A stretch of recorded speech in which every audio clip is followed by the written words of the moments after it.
नमस्कार, वंदे मातरम, जय श्री राम। दोस्तों, कैसे आप सब? स्वस्थ और मस्त। चलिए, बहुत बढ़िया। मैं भी आज पितृपक्ष यानी श्राद्ध का अंतिम दिन है, विदाई का दिन है अपने पूर्वजों का। और पिछले 15 दिन से पूर्वजों की जो पूजा पद्धति के अनुसार जितनी भी पूजा है, जितना भी जैसे भी उनका तर्पण है, मैं कर रहा हूँ और आप लोग भी कर रहे होंगे। अपने यहाँ हर महीने कोई न कोई देवताओं का, भगवान का, ईश्वर का आना होता है और उसे हम प्रमुखता से मनाते हैं। अभी श्री गणेश भगवान जी आए थे, उनकी हमने पूजा करी कई दिनों तक लगातार हर्षोल्लास के साथ, और फिर हमने उनकी विदाई दी। उसके बाद अपने श्राद्ध पक्ष चालू हुआ 15 दिन का, वो भी हमने बड़े ही हर्षोल्लास के साथ मनाते हैं। ईश्वर को अपने याद करते हैं, अपने पितरों को याद करते हैं, अपने पूर्वजों को याद करते हैं। वैसे तो हम जीवन भर याद करते हैं, वो हमारे साथ रहते हैं, हमारे मन में रहते हैं, लेकिन फिर भी एक पद्धति अपने यहाँ हिंदू धर्म रीति रिवाजों में बनी हुई है कि उनको वर्ष में एक बार विशेष रूप से याद करना।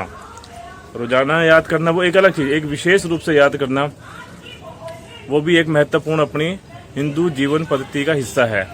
तो हमने 15 दिन उनको याद किया। आज आखिरी दिन है, रविवार का दिन है और आज उनकी विदाई भी है। तो मैं कैसे करता हूँ विदाई उनकी, जितनी मुझे जानकारी वो मैं आज आपको अपने YouTube चैनल के माध्यम से, प्रहलाद कश्यप 505 के माध्यम से शेयर करूँगा। आप लोग कैसे करते हैं वो प्लीज़ कमेंट करके अवश्य बताएं। ठीक है, चलिए मैं शुरू करता हूँ अपने पूर्वजों की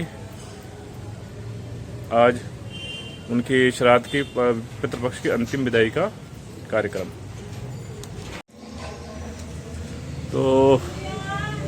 तो आज अंतिम श्राद्ध, अंतिम पितृपक्ष का दिन, और वही पूजा पद्धति जो कि पिछले 15 दिनों से मैं लगातार करते आ रहा हूँ, जो कि हमारी हिंदू संस्कृति, सनातन धर्म में विदित है। और हमारे स्वर्गीय पिताजी भी इसी तरीके से करते थे, अपने पितरों को, पूर्वजों को जल अर्पण करते थे। तो उसके लिए बड़ा पतीला लेना है, उसके अंदर पानी भरना है। पानी भरने के बाद साथ में एक बड़ा खुले मुंह का बर्तन, ताकि जो हम अर्पण करते हैं या तर्पण जो भी है उसको अच्छे से कर सकें। साथ में तिल और चावल, जिसको हम पूजा पत्ती के अंदर अक्षत कहते हैं, और ये कुश की अंगूठी, जिसको सबसे छोटी उंगली के साथ वाली उंगली में पाया जाता है तर्पण के दौरान। तो उसका एक, वैसे तो नियम बहुत ज़्यादा कठोर होते हैं। पितृपक्ष श्राद्ध के दौरान पितरों को समर्पण करने के लिए, उनका तर्पण करने के लिए, अर्पण करने के लिए, लेकिन जो सरल विधि हमारे पिताजी द्वारा बताई गई थी, जैसे वो अब तक करते आ रहे थे, मैं सिर्फ वैसे ही उसी तरीके से, एक साधारण तरीके से कर पा रहा हूँ। पूरी तरह से मेरे पास भी पद्धति नहीं है, लेकिन जो मैंने उनको देखी, उनसे सीखी, वही मैं करने का प्रयास पिछले 3-4 साल से कर रहा हूँ। मैं जब तक पिताजी थे तो पिताजी ही करते थे, अब मैं करने लगा हूँ। तो अपने हाथ में उस अंगूठी को पाना, सबसे छोटी उंगली के साथ वाली अंगूठी में पाना, और हाथ में चावल यानी अक्षत और तिल को लेना, और उनको पहले एक दिशा की तरफ तर्पण करना, जिसमें 5 अपने जो मुख्य पूर्वज जो हमें याद होते हैं, उन पूर्वजों को तर्पण करना। एक बार अच्छा चावल लेना, उसको 5 बारी हमने उसको तर्पण उसका करना, जिसमें अपने पिताजी हैं, स्वर्गीय दादा दादी जी हैं, और वो पूर्वज जिन्हें हम नाम आदि या उनका परिचय नहीं जानते हैं, और जिनमें हमारे दादा परदादा वगैरह और कुछ हमारे जिसे कहते हैं कुटुंब यानी कुनबे के भी होते हैं, उनका भी तर्पण हम करते हैं। और ये बहुत ही भावनात्मक समय होता है। ऐसा लगता है कि जैसे हम पितृ हमारे आसपास ही बैठे होते हैं हमें आशीर्वाद देने के लिए।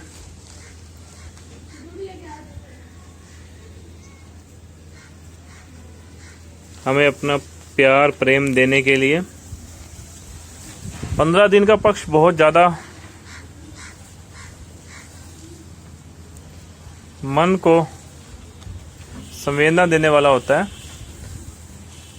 जहाँ पर हम पितरों को अपने याद करते हैं। पहले मैंने पूर्व दिशा, फिर अब दक्षिण दिशा की तरफ से। दक्षिण दिशा जो कि पितरों का एक विशेष स्थान माना गया है, उनके निवास का।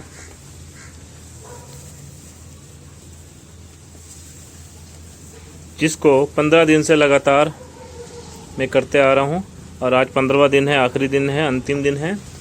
पितृ तो वैसा हमेशा याद रखे जाए रहा जाता है, उनको तो ऐसी बात नहीं है, लेकिन फिर भी एक विशेष दिन अपनी सनातन पद्धति के अंदर निश्चित किया गया है। जैसे गणेश जी का भी पीछे उत्सव गया, उनका भी 7 दिन था।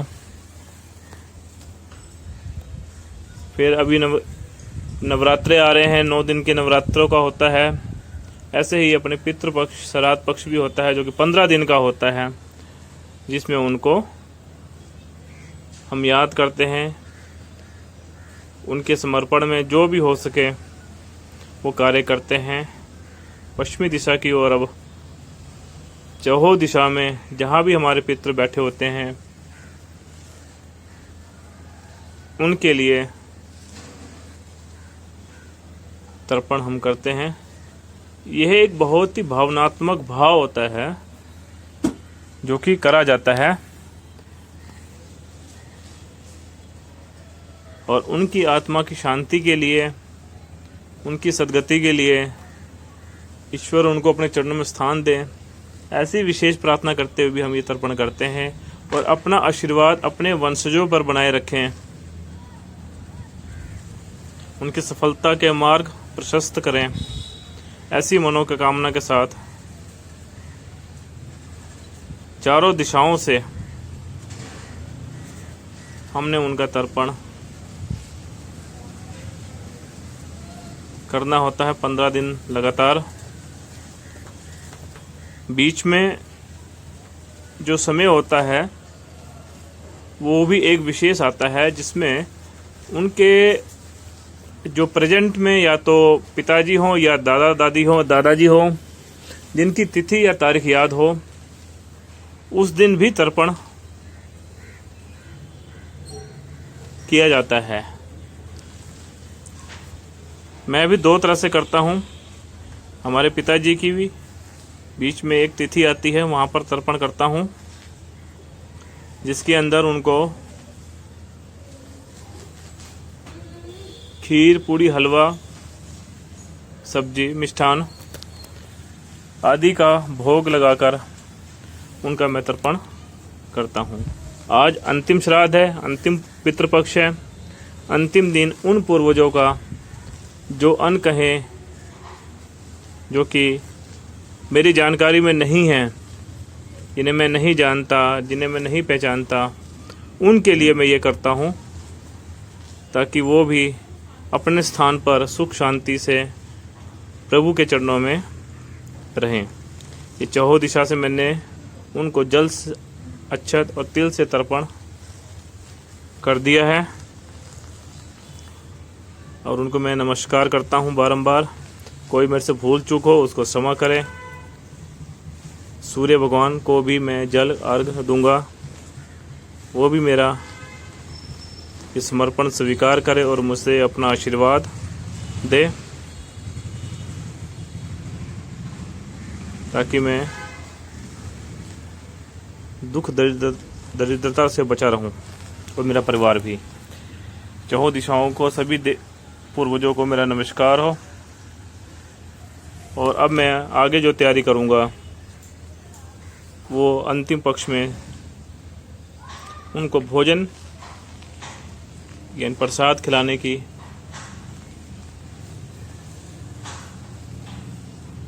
तर्पण करने की पूजा पत्ति करूँगा। मेरे साथ मेरे चित्र में है जो स्वर्गीय पिताजी श्री रामलाल जी। तो अब मैं अग्निदेव को भोजन समर्पित करूँगा ताकि उसके जो अंश हैं वो पूर्वजों को मिल सकें, जिसके अंदर अंतिम पक्ष में हमने उड़द चने की दाल, चावल, सब्जी और रोटी और एक दही बड़े होते हैं उनका प्रसाद बनाया है। हवन सामग्री हवन कुंड के अंदर आम की लकड़ियाँ से हवन कुंड तैयार करूँगा।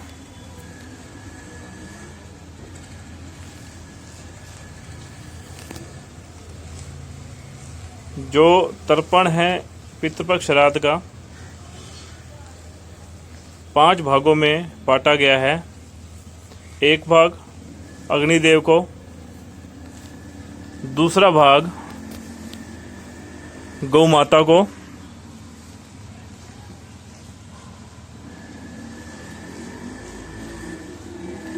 तीसरा भाग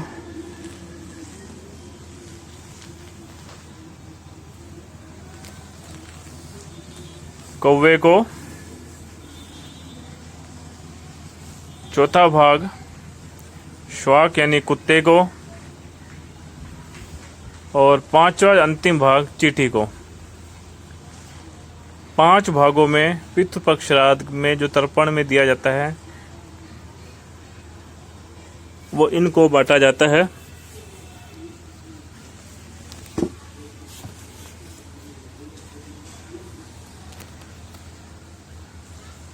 सबसे पहले मैं अग्निदेव को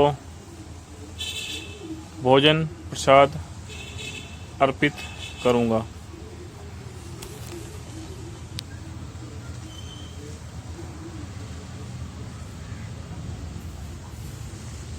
जिसके अंदर आम की लकड़ियों का बड़ा ही महत्वपूर्ण योगदान रहता है।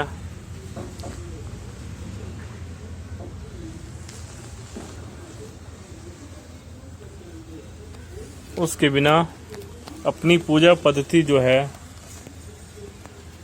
संपन्न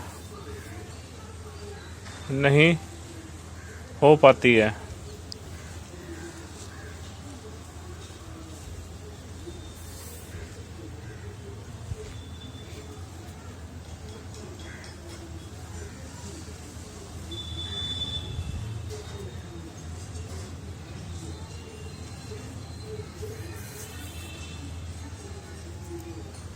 आम की लकड़ी को भी घी में डुबाया, मैंने घी लगाया ताकि अच्छी तरह से ये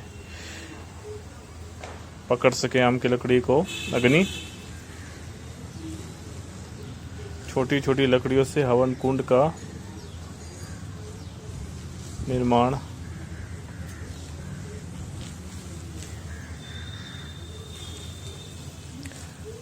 हवन में पहले थोड़ा सा देसी घी ताकि आम की लकड़ियाँ अच्छी तरह से प्रज्वलित हो सके। धूप बहुत तेज हो गई सुबह से आज। धन्यवाद श्रीमती जी का जिन्होंने ऊपर से चादर डाल के थोड़ी सी छाया करी। चादर डाल के धूप से बचाव हो गया है। अब थोड़ा बैठना भी सरल हो जाएगा। मौसम आज बहुत ज़्यादा गर्म हो चुका है। पिछले कई दिनों से बरसात थी तो मौसम में ठंडक थी, लेकिन आज धूप बहुत तेज़ है। तो श्रीमती जी ने एक ओट चादर की कर दी और उन्होंने मुझे प्रसाद दिया, जो कि आज सुबह से उठ के बना रही है। धन्यवाद सहभागिनी का। उसमें मैंने देसी घी मिलाया भोजन के अंदर, और कुश की अंगूठी को भी पाया। कुश की अंगूठी का भी अपनी पूजा पद्धति में बहुत ही ज़्यादा महत्व है, जो कि विशेष रूप से पितृपक्ष श्राद्ध के दौरान किसी भी कार्यक्रम को करने के लिए पहना जाता है।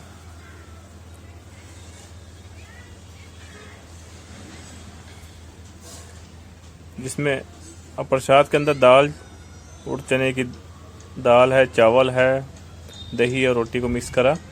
अब उसको मैं अग्निदेव को अर्पित करूंगा ताकि अग्निदेव इसे ग्रहण करे और हमारे पूर्वजों तक पहुंचाए इसको।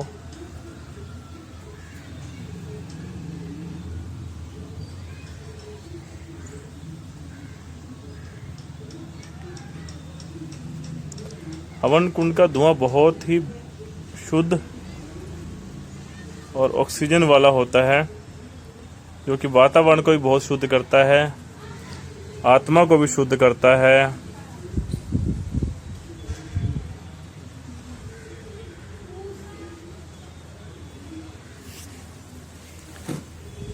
वो अग्नि प्रज्वलित होगी अच्छी तरह से।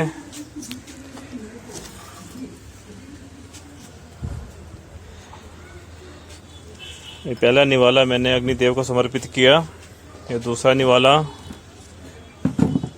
ये तीसरा।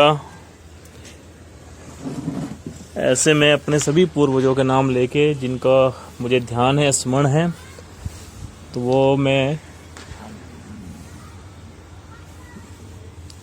उनको समर्पित करूंगा, कर ही रहा हूं समर्पित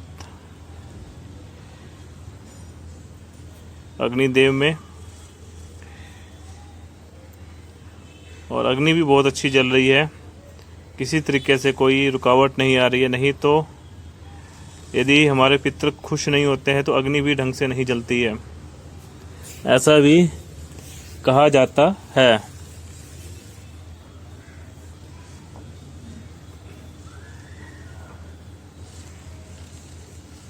पितरों के आशीर्वाद के बिना कोई भी सफलता हासिल करना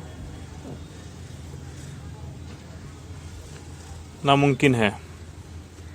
जब तक हमारे पितृ खुश नहीं होंगे, किसी भी कार्य को हम सरलता से नहीं कर पाएंगे। तो मेरा अग्निदेव को भी बहुत बहुत धन्यवाद, कोटि कोटि नमन है।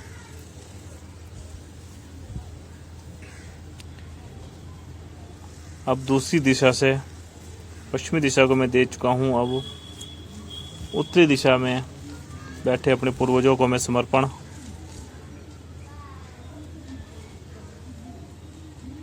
जो कि प्रसाद है, भोजन बनाया हुआ है, परिवार की तरफ से, उनके वंशजों की तरफ से मैं समर्पित करता हूँ। वे इसे सहज भाव से ग्रहण करें और ग्रहण करके प्रसन्न होकर अपना आशीर्वाद, अपनी कृपा हम सब हमारे परिवार पे बनाए रखें। हमारे से कोई यदि भूल चूक हुई हो तो उसको भी क्षमा करें। उत्तर दिशा में बैठे अपने सभी पूर्वज,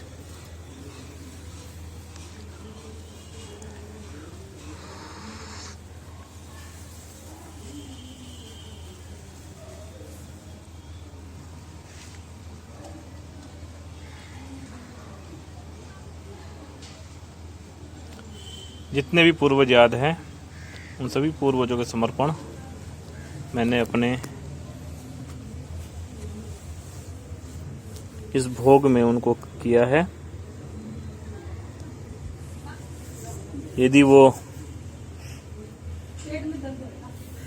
कोई रह भी जाता है तो उसके लिए मैं क्षमा चाहता हूँ। अंतिम श्राद्ध पक्ष में जो ये समर्पण का होता है, इसीलिए होता है कि जो रह जाता है उन्हीं के लिए ही होता है। पूर्व दिशा की ओर बैठे जितने भी मेरे पूर्वज हैं, मेरे पितृ हैं, मैं उनको ये भोजन, ये प्रसाद समर्पण करता हूँ।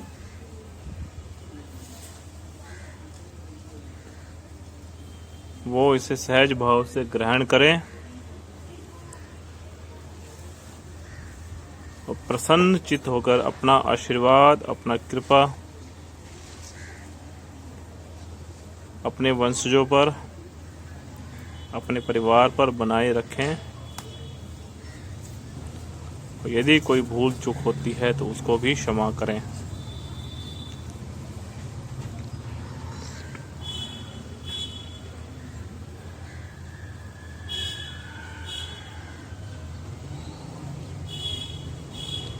ये धुआं भी देखिए कैसे पूर्व दिशा की ओर ही जा रहा है। अभी दक्षिण दिशा की ओर देखो धुआं कैसे जा रहा है, जैसा एक संदेश लेके हमारे पूर्वजों की तरफ जाता नजर आ रहा है। दक्षिण दिशा की ओर बैठे सभी पूर्वजों को बारंबार प्रणाम, नमस्कार। वो भोजन और प्रसाद स्वीकार करें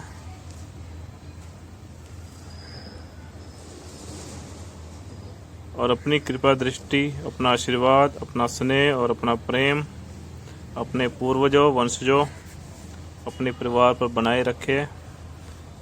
यदि कोई भूल चूक हो तो उसको क्षमा करें।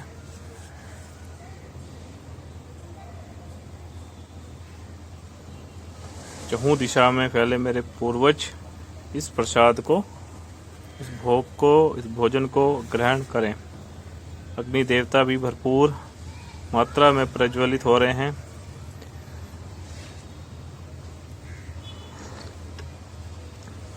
ग्रहण करने के लिए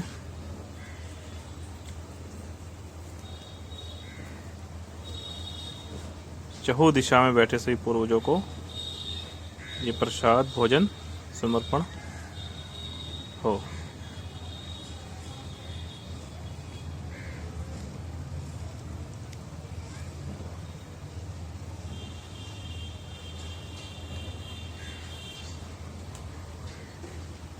सभी पूर्वज पितृ इन प्रसाद को ग्रहण कर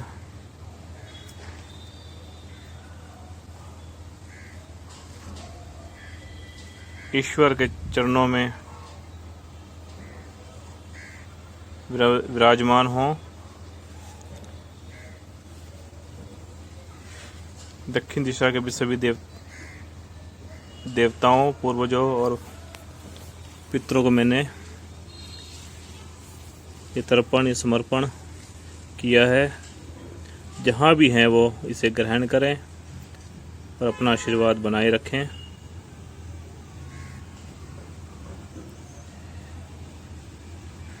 ये धुआं ऐसे ही चारों दिशा में फैले। ये देखिए चारों दिशा में फैला है धुआं ये, और चारों दिशा के पूर्वजों को ये संदेश उनके वंशजों द्वारा, उनके परिवार द्वारा दिया जा रहा है, ताकि वो समर्पण अब मैं अग्नि देव को भी उनके इस कार्य के लिए, समर्पण के लिए मैं अर्पित करता हूँ जल। वो भी ये स्वीकार करें।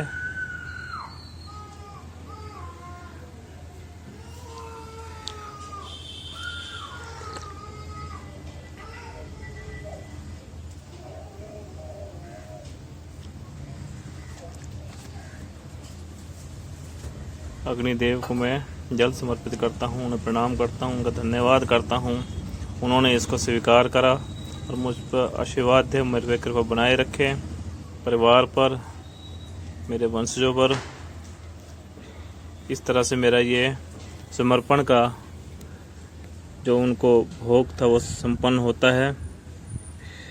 सभी पूर्वजों को मैं प्रणाम करता हूँ। चारों दिशा में रहने वाले पूर्वज मेरे इसको समर्पित करें, ये समर्पण स्वीकार करें। श्रीमती जी ने भी उनको प्रणाम करके आशीर्वाद लिया और अपना आशीर्वाद बनाए रखे सभी मेरे पूर्वज।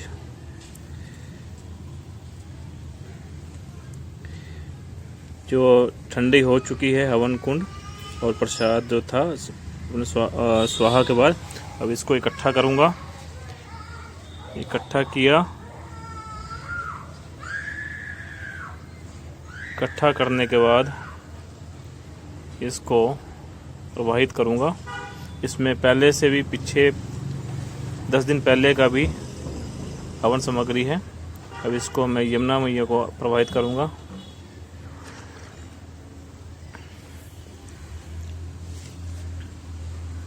यमुना मैया, मेरा ये जो भोजन है, ये भोग है, ये मेरे पूर्वजों तक पहुंचा दें और अपना आशीर्वाद यमुना मैया भी हमारे ऊपर बनाए रखें। ये सब भोजन प्रसाद समर्पित है यमुना मैया और पूर्वजों को भी सब मैंने यमुना मैया जी में डाल दिया है। लेकिन प्लास्टिक को नहीं डाला, प्लास्टिक को मैंने हाथ में लिया, अपना जो लिया इसको बाहर डस्टबिन में डालूंगा। सभी ने देखा इसको, धन्यवाद सभी का।